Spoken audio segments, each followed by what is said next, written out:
Did I mess it up again? Posner or Posner? Yeah, Posner. Okay, I thought I had it. Yeah. So I'm an idiot in my mind, in my sleep-deprived mind. I had just been associating. I don't know why. I did this once in college where I was sure that D-Day was June 4th, not June 6th, and emailing you this last week, I was like, we're gonna do a Monday 11:23 episode for JFK's assassination. Then I was like, it dawned on me yesterday. I was like, no, the 3 is from 63. It's 22. And I was like, I'm such a moron. No, that was so fabulous because, I didn't even ask you and say, by the way, the 22nd is the anniversary, because I just assumed that you only do podcasts like Monday to Friday. You don't do them on Sundays for some reason. So I thought, okay. And as a matter of fact, there were some people who did podcasts with me this year for the assassination on other days, because they just don't happen to do them on Sunday. So I get it. The assassination fell on a bad day for podcasts. I do podcasts every day of the week. I did 2 yesterday, and I made a post on my Reddit for my podcast, and I was like, having on this guy, and he's going to come on for the 23rd. And it wasn't until I looked at it. I guess I just haven't been sleeping enough. I looked at a comment yesterday, and it says, first question. I thought the assassination was on the 22nd, and I was like, oh no. And I just figured you were just being kind, and we're like, sure, we'll do it Monday. So I'm an idiot. So, but Mr. Posner, damn it, sorry, author of Case Closed, and I finished it this past week, or yesterday, last night, and I emailed you, and my first thoughts were, Lee Harvey Oswald is, I mean, aside from just killing a beloved president, killing a president, what an asshole, just in general.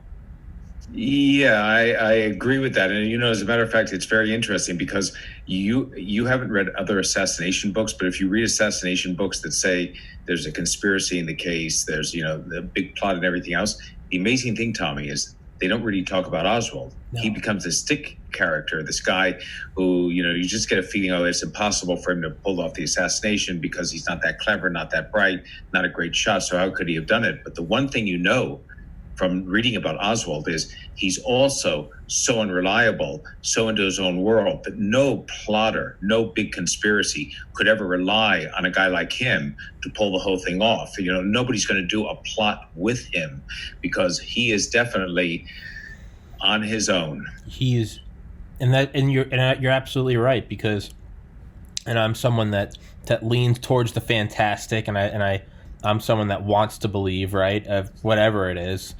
And listening to your book, which will be available in the top comment and in the description, it's fantastic, is go into it. And I remember at first I was just thinking, I was like, okay, we're going on Oswald. And as the book progressed, I was like, when are we going to get to the assassination? But then I realized, I was like, oh, the importance is you understand who this guy is. And as it goes on, you don't even need to make the argument. Just listening to it, you start to conclude on your own. This guy couldn't hold a job for more than 10 days. This guy couldn't tie his shoe. Well, that's not true. That's exaggeration. This guy was nuts. He was grandiose, delusions of grandeur, thought he was the best thing ever. Just, I'm going to move to Cuba. I'm going to move to Russia. I'm going to move back. Beat the shit out of his wife, slapped his pregnant wife, alcoholic. This dude was nuts. But not and he has this terrible childhood. You get that. We have a psychiatrist that looks at him when he's a kid and thinks he has these dangerous acting out personality traits. He goes into the Marines thinking he follows his brother, thinking that's going to change his life and make it better. It's an unmitigated disaster. People think he's gay. They throw him in the shower. They call him Mrs. Oswald. When he, goes over to the Soviet Union and defects, he thinks he'll be greeted as a hero, and they say get lost, and he tries to kill himself, and then they move him out to this little provincial capital in Minsk.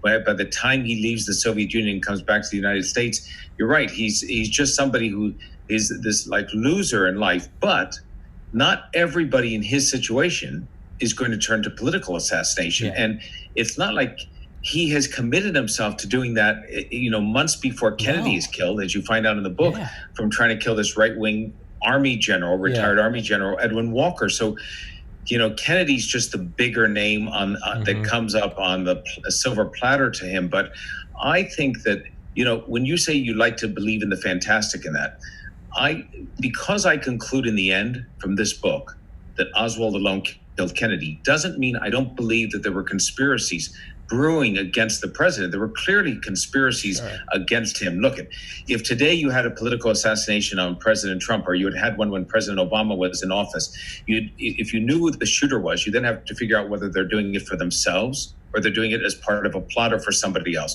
Are they inspired by people who are Islamicists? Are they inspired by people who are anti-American, who are anti-abortion, pro-abortion, whatever? Sure. The same with Kennedy.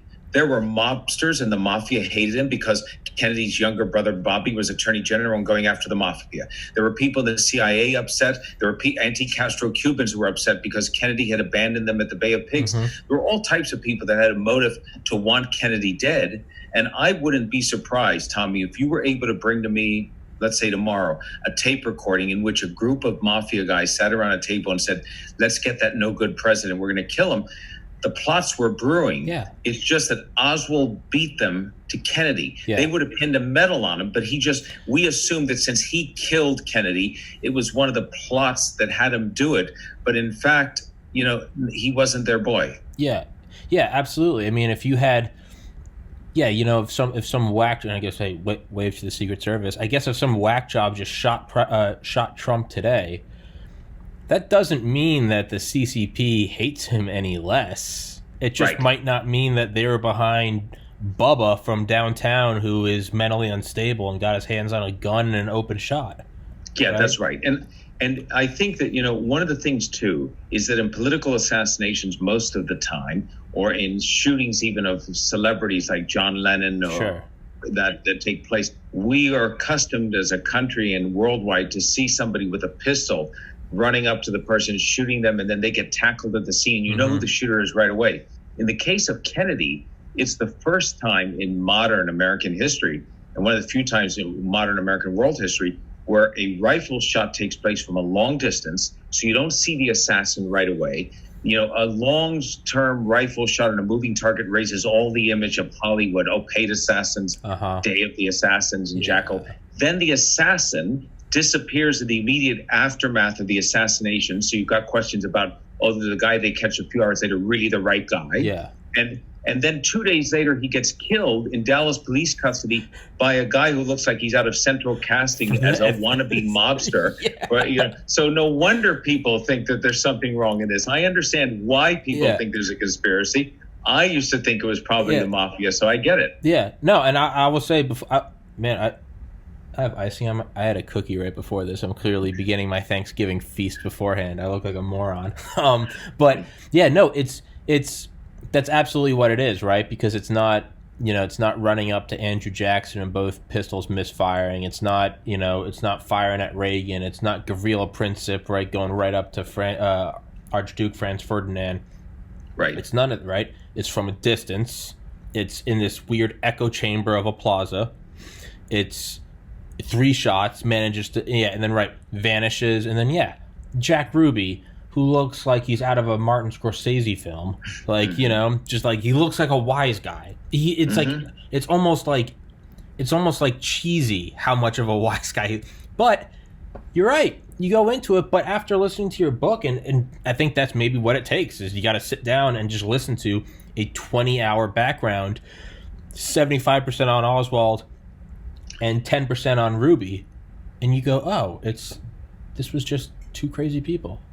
And what you just said, Tommy, it's interesting because, some people will say to me, okay, I can believe that there's one real sociopath in life that day in Dallas that weekend, but you mean to tell me that 2 of them crossed paths, by coincidence on that Sunday? Yeah. And as you said, because the assassination does not lend itself to a soundbite. So it's not like I can go on TV and people say, tell us in 30 seconds why it's Oswald alone, because you really need to understand Oswald and then Ruby to some extent to understand what happened. And most people who are into the assassination as assassination researchers, they're focusing on what I call the things in the assassination itself. What about that crazy bullet? They say the single bullet that jumped all around. What about Kennedy? Was he shot from the front? What about a grassy knoll shooter? And for me, that's all critically important. The forensics, the evidence about ballistics. But even if you come out of Dealey Plaza as I did after examining all the evidence, with the view that Kennedy was clearly shot from behind, and that the only person who was shooting in Dealey Plaza that day who hit Kennedy was shooting from behind, you then have to determine who was the shooter.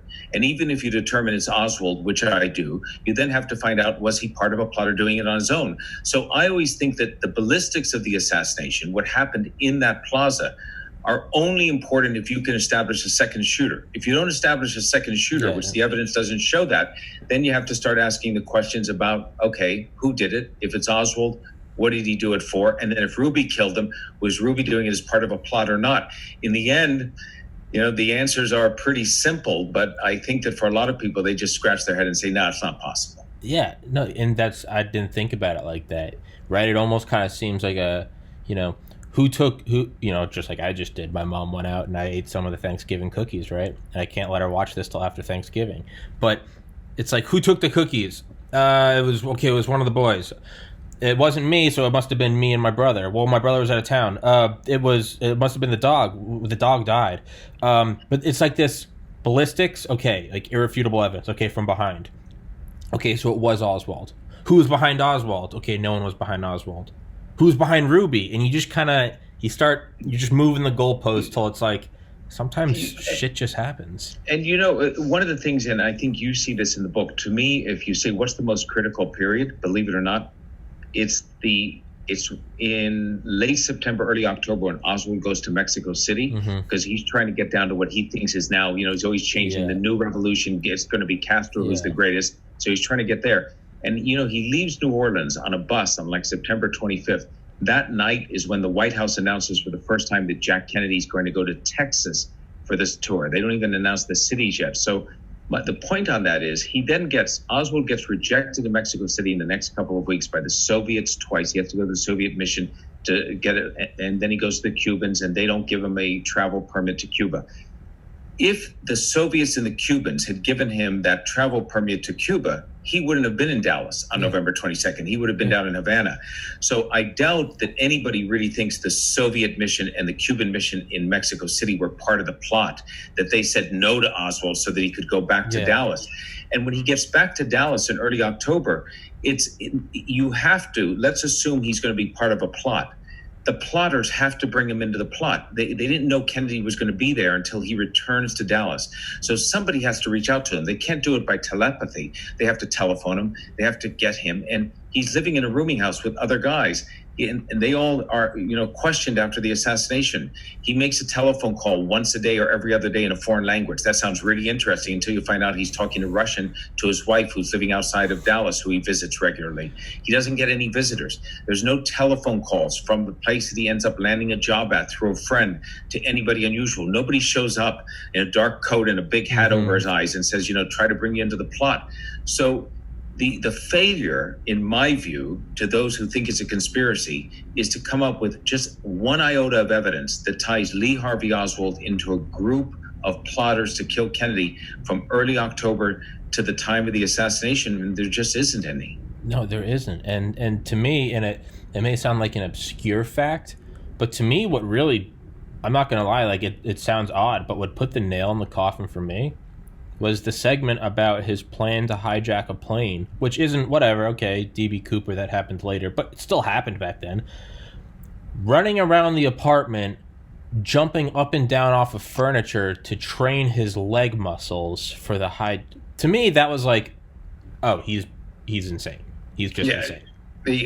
Or sitting on the porch in New Orleans and just operating the bolt action of his Mannlicher Carcano rifle or that.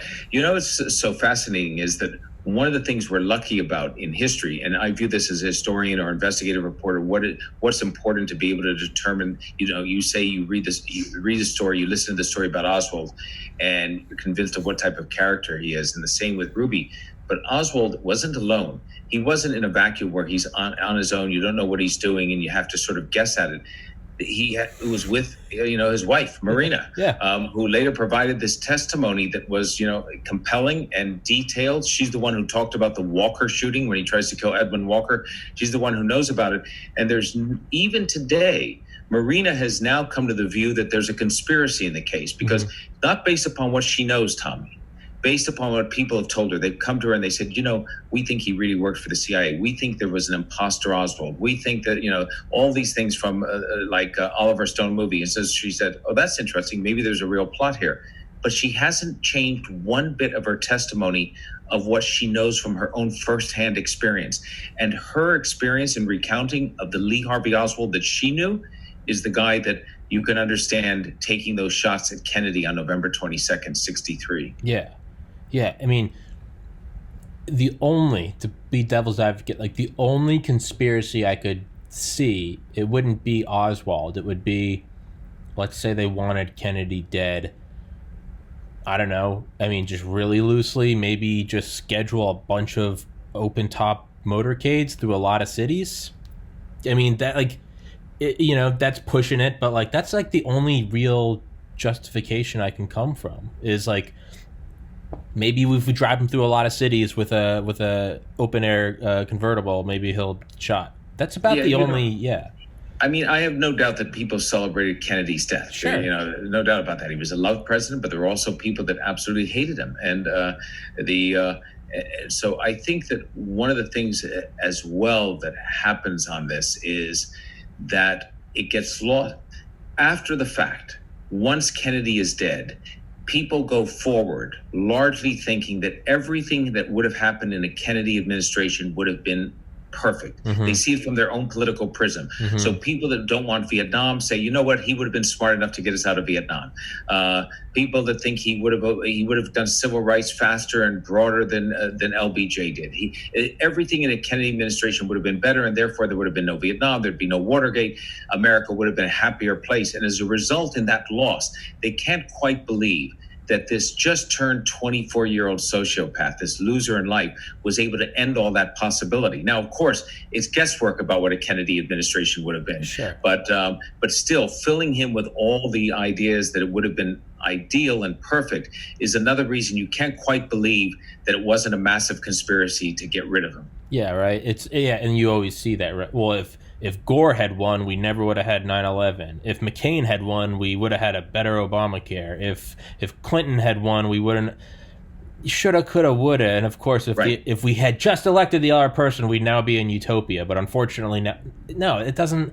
And you had one line in it that actually I would say above the whole flight hijacking. The one line that made me really think is if you take the greatest evil, right? 6 million Jews, not to mention all the gypsies and antisocials and homosexuals and Poles, but let's just take 6 million Jews. A lot of people have died before, but no one has quite ever been systematically and industrialized the murder process, tattooing the numbers, getting the gold out of their teeth, putting them in the showers like with trains and names, and that was so evil, right? So greatest evil ever, 6 million killed in a monotonous fashion. On the other side of the scale, well, what caused that? Just like you see a big asteroid impact. Oh, what must have taken out the dinosaurs? And then you find this in the Yucatan Peninsula. You go, that makes sense. 6 million dead, women, children. Oh, it must be the Nazis. It balances out in your mind. Kennedy, Camelot, him and Jackie just, right out of a Norman Rockwell painting. And we weren't going to go to Vietnam. And then what can we say he did do is he sidestepped World War III from the Cuban Missile Crisis. Oswald drinking his wife's breast milk, running around an apartment naked, jumping on sofas to practice hijacking a plane, had fake names to make his Fair Play for Cuba committee seem bigger, failed at his own suicide in the Soviet Union. Man, your heart doesn't want that to be true, right? Yeah, absolutely. Look, it's very unsatisfying if you think, this cheap rifle, he pulls off the assassination, by a bit of luck, and what you want, and I get this completely, a conspiracy. Yeah. If you add to the Oswald part of the scale, the fact that it was really, in fact, the Russians, the KGB, the Cubans, the mafia, the CIA, whatever you want, it gives some meaning to Kennedy's death, as though these great evil forces had to get together in order to stop him. And that's a more satisfying thing. I think the same thing happens on 9/11 with truthers. I was about to say, yeah. I mean, they can't quite believe that, 20 hijackers ended up pulling off this successful hijacking of these planes, and 2 brought down the towers and 1 hit the Pentagon. That's not enough for them. They have to believe that it was much more than that. It was really a secret, nefarious government plot and to bring us into war on that. And so the problem is that I know as a reporter that conspiracies exist, and I know that sometimes governments work against our own best interests, and we saw that in the lies over Vietnam in terms of the body counts that were given. We saw it in Watergate. We saw it in Iran-Contra and those.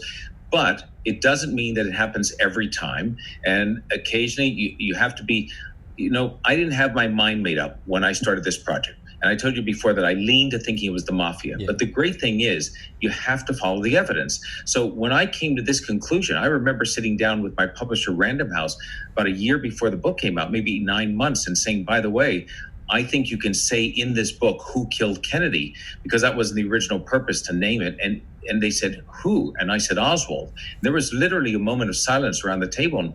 And the chief editor-in-chief, Harry Evans, said, and who? And I said, just Oswald. They thought I had lost my mind, that I'd gone off and read the Warren Commission and come back and that was it, because they were hoping that I'd come back with, here's the absolute evidence that you cannot deny of a conspiracy that points to X, Y, and Z. As a reporter, as a writer, you always want to come back with the most sensational story, but you can't if that's not what the evidence shows. So sometimes you come back with a story that doesn't have the big home run conclusion. What we underestimated, we meaning myself and the publisher, and this was back in '93 on the 30th anniversary of the assassination, was that saying it was Oswald alone had become the most controversial position. People thought they said, what? That's like saying you just landed on the moon or that. Yeah. They were ready to hear it was a conspiracy, but when somebody serious came forward and said, I think it's Oswald, they would say, you got to be kidding. Yeah. And then, you had to go back and explain why, and the why actually leads you to why, why it happened. Yeah, right. And then you can move the goalposts again, right? Ballistics, Lee Harvey, Jack Ruby. Well, now it's very clear that you are a CIA plant, right? And this book is a whole disinformation. The jig's up. I got you. I have to tell you something which was really remarkable. I really underestimated this. And Tricia, my wife, works with me on these. We've done books. We had done books before that on the Chinese syndicates, triads, and the heroin business. Have done books since on 9/11, political and other stuff. Never, we received like nasty emails or nasty mail and all that, but never received physical threats in which a police file had to be opened up until I did a book in which I said Oswald alone killed Kennedy. Really? There were people who went ballistic on it. We were assaulted on the street. I had a problem with assault at the airport at one point, got a dead rat's tail sent to the mail, got dead fish sent. And I didn't realize why until later. If you truly believe in your heart that the president was killed as part of this massive government plot, secret murder, and it's worked because almost 60 years later, no one's really found out how it happened. So they got away with almost a perfect crime. And then some guy like me, some Johnny come lately, comes along 30 years after the assassination, writes a book called Case Closed, and the mainstream press loves it. It was a finalist for the Pulitzer, and it gets a lot of attention. That must mean that's part of the conspiracy. Absolutely. The government has gone back to get some new guy to come forward and write a book that says it's Oswald, so I must be a CIA agent or some such thing. And people therefore think I'm part of the murder plot. And boy, I'll tell you, it was wild. When I say I understand it, I certainly don't approve of it, but I understand how some people get very exercised about that. It's remarkable to see. Yeah. And then I'm having you on my podcast. Clearly I'm part of it too. Well, you've just been duped. Oh my God, they got me. All along, the sign was right here. You could have tell. But yeah, I got you for 6 more minutes. I want to say, so Jack Ruby, that's another one where you have to go in and you have to look at this guy's history. This guy is like, I don't know if you've ever seen Anchorman, the movie, but he reminds me of Champ Kind in the movie. If anyone's seen it, they'll know. But I mean, just this. It's almost what today you would call virtue signaling, right? That's what I got out of it. It's like, this is the equivalent of like changing your Facebook profile picture after a shooting. Like, you're not going to do anything, but you're just like, Boston Strong or like Paris, and like, hey, not to belittle these mass shootings, but I mean, come on, like you're doing that because you're like, you're a young guy and you're going out with a bunch of progressive girls, and you're like, I changed my profile picture. Like, you want to get a drink? Like, That's what Jack Ruby was doing, right? Just going up to everyone. Just, hello, sir, how can I help you? Would you like a sandwich? Can you believe they killed the president? Yeah, can you, just calling a girlfriend you hadn't talked to in 11 years. Hey, how you doing? Jack, is this, can you believe they killed that poor family? It's like, this dude is just milking it.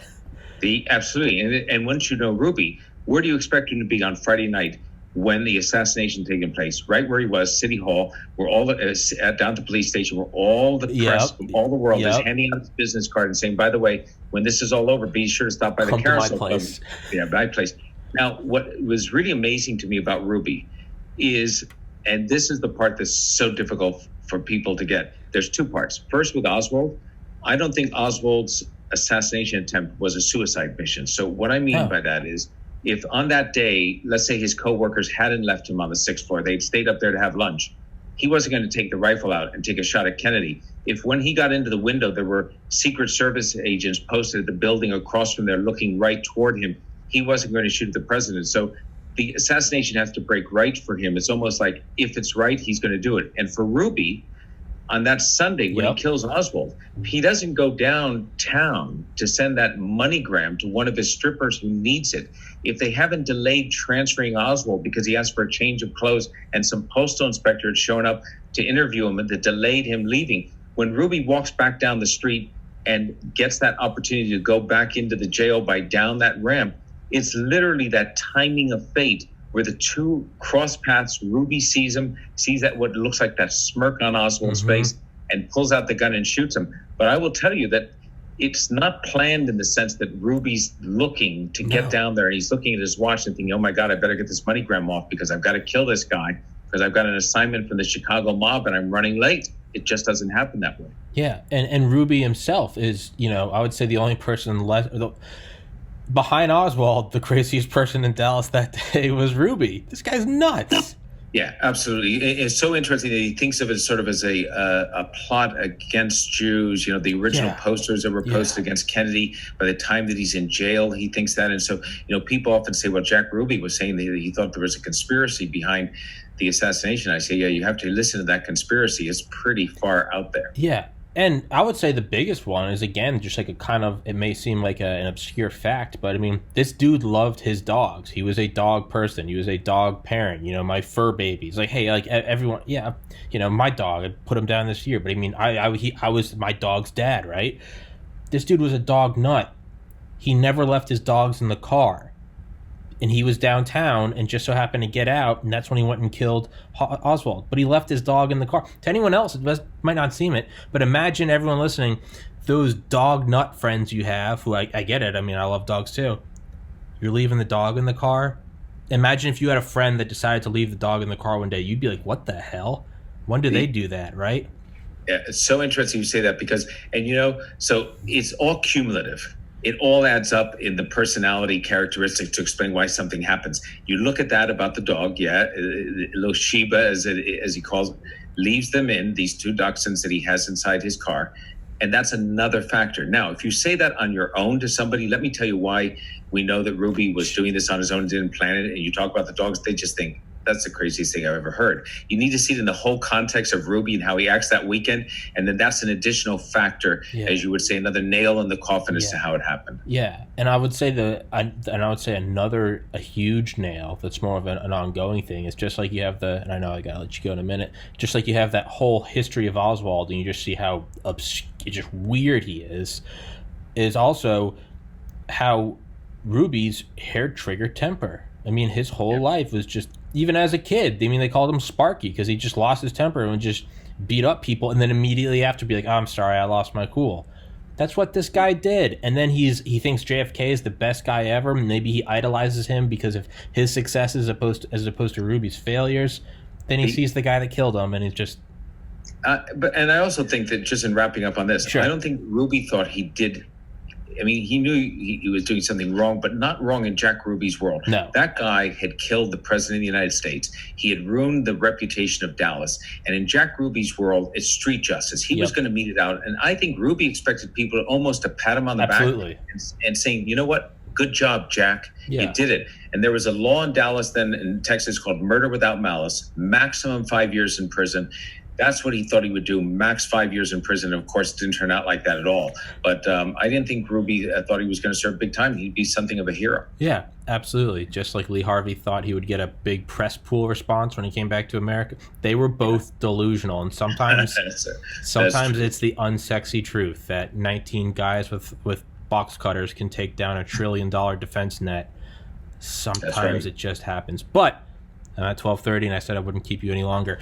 Your book that I'm going to do next, and obviously I'm just assuming I'm going to have you on again, is It's America Slept, right? While America Slept. Why America Slept. We'll get back to the 20 hijackers. Yeah, but that's not on Audible, and I'm very upset about that, Mr. Posner. Yeah, I know. We got to get that in Audible. Yeah. I can't believe all these years later it's not. Okay, but it's a small book. Don't worry. Okay. All right. Okay. Well, I'll send you an email, man. Thank you so much. Case closed in the description in the top comment. Awesome book. Take care. Happy Thanksgiving. Happy Thanksgiving. Thanks, Tommy. Bye-bye. You as well. Bye.